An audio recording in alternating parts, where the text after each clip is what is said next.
Another thing that came out of Apple was more about that Apple is removing App Store clutter. Apple is apparently preparing to remove what it describes as opportunistic apps that provide little value to iPhone and iPad users. Already had a policy of not approving applications that are, quote, indistinguishable from what's already widely available. But there's been kind of a new round of notifications going out to developers that it's going to start removing what it calls low value software that doesn't attract attention from users. One of the phrases in there was that if it hasn't attracted new customers. And that's kind of concerning. Everyone's a little bit concerned about that one because there's a lot of apps that don't attract new customers that are, we're still working on them, right? Like we're hoping to get the new Yeah, customers. none of my apps attract customers. None of them. So I'm trying, but And then there's the 4.3b guideline that says don't submit apps that are indistinguishable from what's already widely available.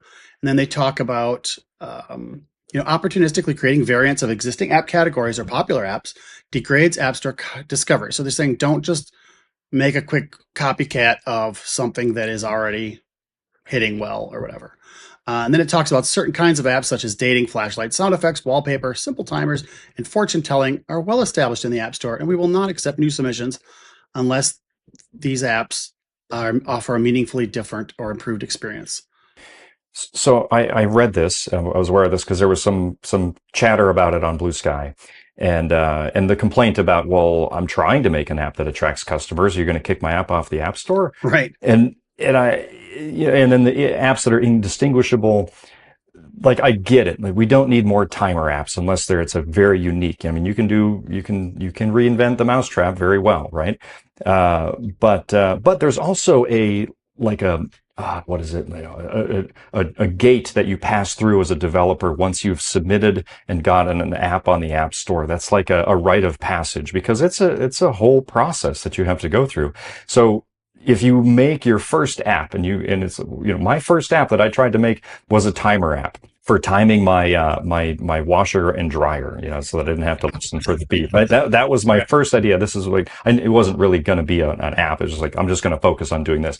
Uh, Right. Right. so we don't need more of those, right? The first app you've ever made, and then I'm going to submit it to the App Store. I didn't try to submit that one, but there is a rite of passage to go through to get an app on the App Store. It's hard to just submit an app. What do you have to go through to go through app review, get rejected, complain about it online, and then submit again? That's a whole process. So I wonder if a solution, I'm just, kind of thinking out loud here, like, would there be a test way of here's how to submit your app to the App Store process, but you actually have to go through the process. The tool I'm going to talk about later actually touches on that a little bit. But anyway, those are my 2 cents about that. No, I think that's interesting. I mean, I think none of this is unexpected. I think Apple's had. I think they've left a lot of the rules sort of static for kind of a while until this last year or so when they've been really just inundated with new submissions from, vibe coded apps. And I don't remember which one it was. I don't remember if it was App Follow or somebody like that. It posted a blog post talking about that new app approvals or something were up by, I don't know, 80% or something compared to the previous year. And you got to think, well, okay, if that's true, then Apple definitely has to do something to screen the cruft a little better. And, Absolutely. whether or not my app or your app is considered cruft is obviously a concern. I don't want my app to be cruft. I'd like other people's cruft to be removed and mine to just be given the benefit of the doubt that I'm going to turn it Yeah. into something good at some point. Um, Right. How do you distinguish that, especially from a 1.0? It's tough.